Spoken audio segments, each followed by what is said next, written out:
Hello friends, India versus Afghanistan మధ్య జరిగిన one day match వర్షం కారణంగా 25 ఓవర్స్ కుదించారు. టాస్ గెలిచి గిల్ బౌలింగ్ ఎంచుకున్నాడు. బ్యాటింగ్ కి దిగిన ఆఫ్ఘనిస్తాన్ వరుసగా వికెట్లు పడుతున్నా మరోవైపు గుర్బాజ్ మాత్రం భారీ షాట్లు ఆడుతూ క్రీజులో పాతుకుపోయాడు.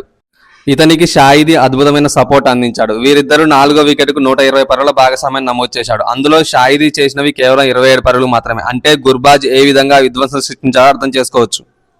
ఇతడు కేవలం 48 బంతుల్లోనే సెంచరీ పూర్తి చేసుకున్నాడు. ఇతనిని నితీష్ కుమార్ అద్భుతమైన యార్కర్తో క్లీన్ బౌల్డ్ చేయడంతో తర్వాత వచ్చిన వారు వెంటనే వికెట్లు కోల్పోయి 194 పరుగులకు ఆఫ్ఘనిస్తాన్ ఆలౌట్ అయింది.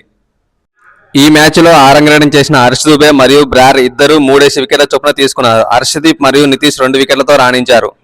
195 పరుగుల లక్ష్యంతో బరిలోకి దిగిన భారత్ 46 పరుగుల వద్ద రన్అట్ రూపంలో రోహిత్ వికెట్ కోల్పోయింది. తర్వాత వచ్చిన కిషన్ తో కలిసి గిల్ స్కోర్ బోర్డును పరుగులెత్తించాడు. వీరిద్దరూ కలిసి 70 పరుగుల భాగస్వామ్యం నమోదు చేశారు. తర్వాత కిషన్ అవుట్ అవగా కొద్దిసేపటికి అయ్యర్ కూడా అవుట్ అయ్యాడు. తర్వాత వచ్చిన రాహుల్ మెరుపులు మెరిపించడంతో కేవలం 19 బంతుల్లోనే 38 పరుగులు చేశాడు. రాహుల్ మెరుపులకు 1 ఓవర్ మిగిలిండగానే భారత్ విజయం సాధించింది. సెంచరీ చేస్తాననుకున్న గిల్ 84 పరుగులతో నాటౌట్గా నిలిచాడు. 66 బంతుల్లోనే 11 ఫోర్లు 2 సిక్సర్లతో 84 పరుగులు చేసిన Gill player of the match award అందుకున్నాడు. వచ్చే బుధవారం 2వ వన్డే జరగనుంది. ఈ సిరీస్ కు కోహ్లీ ఎంపికైన గాయం కారణంగా సిరీస్ కు దూరం అయ్యాడు. ఇతని స్థానంలో జైస్వాల్ టీంలోకి వచ్చాడు.